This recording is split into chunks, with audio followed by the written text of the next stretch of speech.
The Paisios of Mount Athos, Spiritual Counsels, Volume 4, Family Life, Part 6, Chapter 1. Yeronda, what should one think about on his birthday? He should be thinking about the day of his death and be preparing for the great journey. Yeronda, when a body is found intact at the time of exhumation, is it due to some sin for which the person did not repent? No, it is not always due to some sin. It could be due to medications the person had taken, or to the cemetery soil. But for whatever reason, when, during exhumation, it is discovered that someone has not decomposed, he somehow atones for this because of the humiliation he undergoes after his death. Yeronda, why is it that while death is the most certain event for man, we tend to forget it? You know, back in the old days in Cenobitic monasteries, there was a monk who was assigned to the task of reminding the other fathers about death. When everyone was doing chores, he would go around to each father and say, "Brother, we are going to die. Life is woven with mortal flesh. This great mystery is not easily understood by those who are merely flesh, which is why they don't want to die. They don't even want to hear about death. Therefore, for them, death is a double death and double the distress." Fortunately, however, the benevolent God provides so that people are helped in the process, especially the elderly who are naturally closer to death. Their hair becomes grey, their courage and endurance is diminished, their strength gradually abandons them, they start to drool, a humbling process which leads them to philosophize on the vanity of this world. Even if they did want to be naughty, they just can't, not in their condition. And when they hear of someone their age or younger who has died, they're reminded of death. In the villages, when the church bell tolls for a funeral, all the elderly sitting in the coffee shop stand up, do their cross, and ask who has died and when he was born. And they say to each other, well, our time will also come. We're all leaving this world. They realize that the years have passed and that the rope of their life is starting to be gathered in, and that polychronis is nearing. Footnote, polychronis, long-lived, another name for Charon. In Greek mythology, Charon is the ferryman who brings the dead across the river Styx to Hades. End footnote. This is how they continually think of death. But if you tell a child to think about death, the carefree child will just go on singing and playing. For if God were to help a child understand death, the poor child would become disillusioned and rendered useless because he wouldn't have a desire for doing anything. This is why the benevolent God, as a loving father, provides that a child not understand death, so that the child goes on playing carefree and happy. But as time passes and the child grows up, he too will come to understand the mystery of death. You see, even a novice monk, especially when he is young, can't have the remembrance of death. He's thinking that he's got years ahead of him and isn't concerned about death. Keep in mind what St. Peter the Apostle said on such an occasion. Call the young men to bury Ananias and his wife Sapphira, Acts 5, 1-10. Even in the monasteries, it is the young monks who usually bury the dead. The older monks devotedly place some soil on the body of the departed, but never on the head. I have an unpleasant memory from a monastery where a brother had died. At the time of the funeral, when they say, "You are earth, and to earth you shall return," all the fathers, with much devotion and reserve, had picked up a small amount of soil and threw it upon the dead body of the departed monk, as is customary. A young monk then tucked up his cassock, took a shovel, and with something like violence carelessly started shoveling onto the departed everything before him, dirt, stones, and sticks. Paff, paff. just to show off his strength. He picked a fine time to demonstrate his strength and his work ethic. It wasn't as if they were planting trees or filling in some ditch where it would have been appropriate to demonstrate kindness and a sense of sacrifice for the others by thinking the others are old men. Why should I wait for them to do any work? I'll do the hard work. In such a case, he would have worked a little harder himself in order to give some rest to the elders. Here, even a dead animal provokes feelings of sadness. How much more when we see our brother in the grave? And yet, this young monk proceeded to shovel dirt and stones quite carelessly and violently upon his dead brother. This showed that he had absolutely no conception of death. Yoronda, the final diagnosis has been made. Your tumour is cancerous and it's aggressive. Bring me a handkerchief so that I may dance to the song I bid farewell to you, O poor world. I have never danced in my life, but now I will dance for joy as my death approaches. Yoronda, the doctor said that first he wants to use radiation to shrink the tumour and then do the surgery. I understand. First the Air Force will bombard the enemy and then the attack will begin. I'll go up then and bring you the news. Some people, even the elderly, when told by the doctor you will die or you have a 50% chance of surviving, get very distressed. They want to live, and then what? I wonder. Now, if someone is young, well, this is justifiable, but if someone is old and is still desperately trying to hang on, well, this I just don't understand.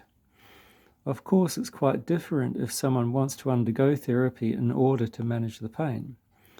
He's not interested in extending his life, he only wants to make the pain somewhat more bearable so that he can take care of himself until he dies. This does make sense. Yoronda, we are praying that God may give you an extension on your life. Why? Doesn't the psalm say, the days of our life are 80 years and 10? Psalm 89, verse 10. But the psalmist also adds, and if by reason of strength they be 80 years. Yes, but again he adds the following, yet it is their strength, labour and sorrow. In which case it is better to have the peace of the other life. Yoronda, can someone out of humility feel spiritually unprepared for the other life and wish to live longer in order to get prepared? This is a good thing, but how can he know that even if he does live longer, he won't become spiritually worse? Yoronda, when can we say that a person is reconciled with death? When? When Christ lives inside him, then death is a joy. But one must not rejoice in dying just because he has become tired of his life. When you rejoice in death, in the proper sense, death goes away to find someone who's scared. When you want to die, you don't. Whoever lives the easy life is afraid of death because he is pleased with the worldly life and doesn't want to die. If people talk to him about death, he reacts with denial, get away from here. However, whoever is suffering, whoever is in pain, sees death as a release and says, what a pity, Charon has not yet come to take me, he must have been held up. Few are the people who welcome death. Most people have unfinished business and don't want to die, but the good God provides for each person to die when he is fully matured. In any case, a spiritual person, whether young or old, should be happy to live and happy to die, but should never pursue death, for this is suicide. For a person who is dead to worldly matters and has been spiritually resurrected, there is never any agony, fear, or anxiety, for he awaits death with joy, because he will be with Christ and delight in his presence. But he also rejoices in being alive, again because he is united with Christ even now and experiences a portion of the joy of paradise here on earth, and wonders whether there is a higher joy in paradise than the one he feels on earth. Such people struggle with philotimo and self-denial, and because they place death before themselves and remember it every single day, they prepare more spiritually, struggling daringly and defeating vanity. Yolanda, we were asked to pray for someone who was in the throes of death for days, but it seemed his soul could not part from his body. Why wasn't his soul parting from his body? Had he confessed? No, he chose not to. In other words, Yolanda, is the torment at the end of life when the soul is parting from the body due to a person's sinfulness? Not necessarily. A good spiritual state is not always indicated by the peaceful departure of one's soul, nor does torment in one's last days indicate that one has many sins. There are some who, out of great humility, pray persistently to God for an unseemly end, so that they may remain in obscurity after their death. Or someone may have an unseemly end in order to pay off a little debt. For example, maybe people praised him more than he deserved, in which case God allows some peculiarities to surface at the time of his death in order to diminish his standing among the people. At other times again, God provides that some will have difficulties when they are about to expire, in order for those near them at this time to realize how difficult it is there in hell when one is not properly prepared here. But if the papers are all in order, that is, you are well prepared, you can pass from one life to the other without being approached by the demons at all. Yolanda, is it right not to tell the truth to someone who is about to die or who is very seriously ill? This depends on the kind of person he is. Sometimes a cancer patient will ask me, Yolanda, what do you think? Will I live or die? If I tell him you will die, he'll die right then and there because of his distress. But if I don't tell him that, he is encouraged and faces his serious illness with hope and perseverance. When such a person matures in his illness, he can then carry his cross on his own and proceed. He can then live a few years, stand by his family with courage, and prepare himself and his folks for the end. I do not, of course, tell him that he will live for 1,000 years, or that what he has is insignificant, but I do tell him, in human terms, it is difficult for you to be helped. For God, naturally, nothing is impossible. As far as you're concerned, try to prepare yourself.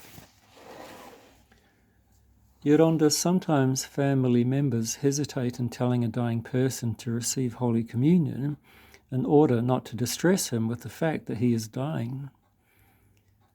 In other words, they want to let him go without the benefit of Holy Communion so that he won't realize he is dying and start to worry. It would be better if they tell him, Holy Communion is a medicine. It will help you.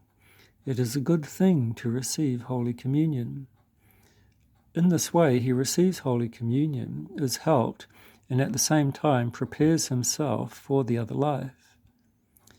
Yolanda, should the sacrament of Holy Unction be offered to those who are about to die? For those who are having difficulty expiring, the prayers for the separation of the soul from the body are read by the priest. Holy Unction is offered to all the sick at any time. It is not only offered to those who are dying. Yolanda, do the things one says while expiring have anything to do with his spiritual state? We mustn't jump to conclusions. It could be that someone is feeling so much pain at the time of his death that his face becomes distorted, making others think that he is not in a good spiritual state. However, a pained expression differs from a wild and horrified one. While the poor man suffers in his pain, The others may mistakenly think that he is struggling with the demons who have come to take his soul. Yeronda, does a well-prepared soul have to pass through the toll gates? When a soul is well prepared and ascending to heaven, the demons can't assault it. If it isn't prepared, it is tormented by the demons.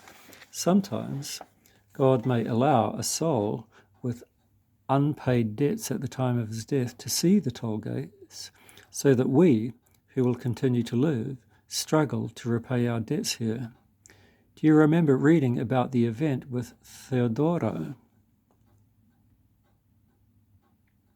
In other words, God provides that some people see certain things to help others repent.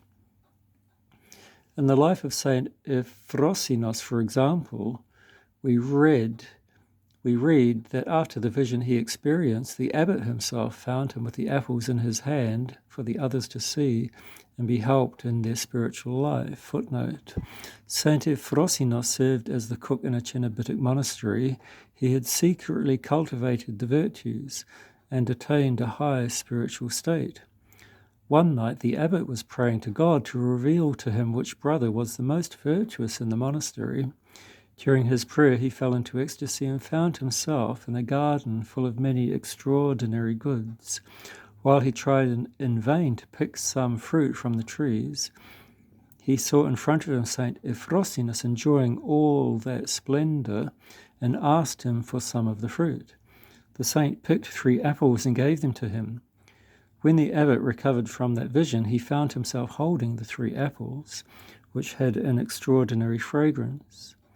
From Saint Euphrosinos the abbot learned that night he, Saint Euphrosinos, had indeed been where the gifts are that will be inherited by those who love God. End footnote. Sometimes God will provide for a soul to have a dialogue at the time of death, so that the person himself may repent even at the last minute, or for the benefit of those who are listening. You see, God has many ways to save people.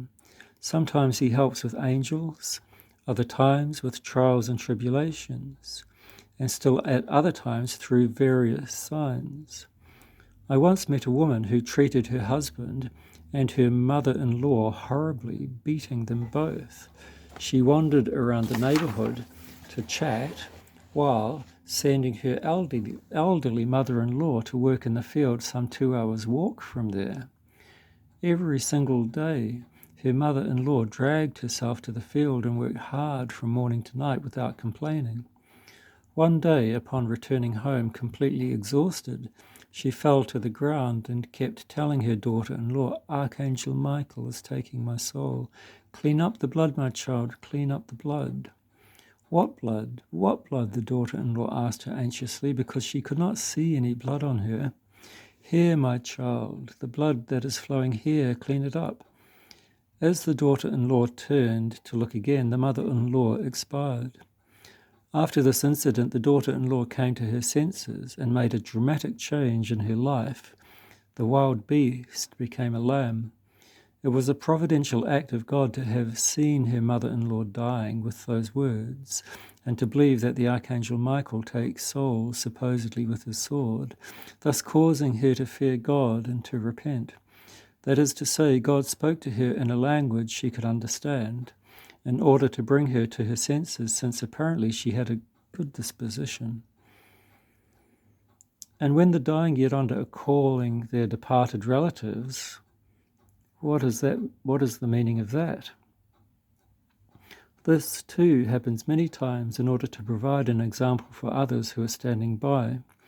I knew a wealthy lady who was a saintly woman. She had not married and lived with her sister, to whom she had gifted all her property. At the time of his death, her brother-in-law, who died after her, was calling out to her, "Come, Despina, let us forgive each other. Forgive me, I've tormented you so much. Please forgive me." They asked him, "Where is Despina?" "There, don't you see her? She is right there." And with that last word, he expired. Yoronda, can people be forgiven like that even at the last moment of their life by someone who is already dead? God permits people to be forgiven even in this manner because people can repent at the hour of their death and feel the need to ask forgiveness. Yoronda, some people who encounter a great difficulty in their life immediately think of committing suicide. Their thinking is full of egoism.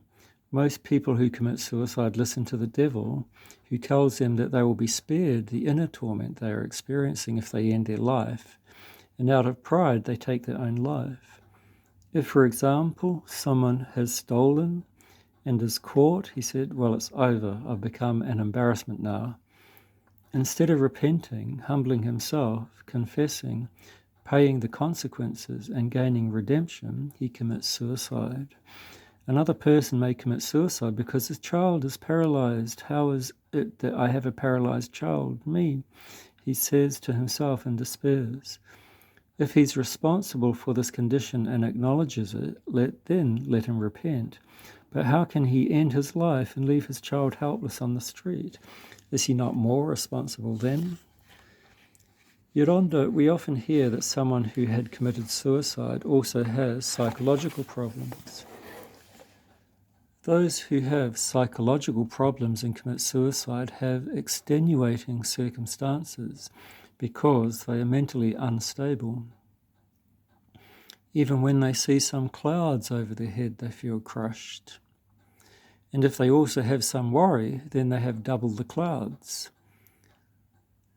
The church does not pray for those who commit suicide without having been mentally ill, or for those who are heretics. It only relegates them to the mercy and judgment of God. The priest does not commemorate them at the proskimidi or place them on the pattern because by having committed suicide, they renounced and rejected life, which is a gift from God. It is as if they have thrown everything in the face of God. We must do a great deal of praying for those who commit suicide so that the benevolent God will do something for them as well, especially when we don't know what drove them to suicide or what condition they were in at the last minute. It is possible that even in their dying moments they repented and asked for forgiveness from God, in which case their soul would have been received by an angel of the Lord. I had once heard about a young girl in a village who took her goat to pasture. She tied the goat in the meadow and went on a little further to play. The girl got carried away playing, and the goat got loose and wandered away. She looked for it but couldn't find it and returned home without the goat. Her father was very angry, bet her, and threw her out of the house. Go and find the goat, he said. If you don't find it, go and hang yourself. The poor child went out to look for the goat. It got dark, and she still hadn't returned home. Seeing that it was evening, the parents got very worried and went out looking for her. They searched and found the child hanging from a tree. She had tied the rope that was used for the goat around her neck and hanged herself from the tree. The dear little girl had such philotimo. She had taken literally the words her father had spoken in anger. They buried the child outside the cemetery. The church, of course, did well to bury this child outside the cemetery as a reminder to those contemplating suicide for the slightest reason, but Christ will also do well if he were to receive her into paradise.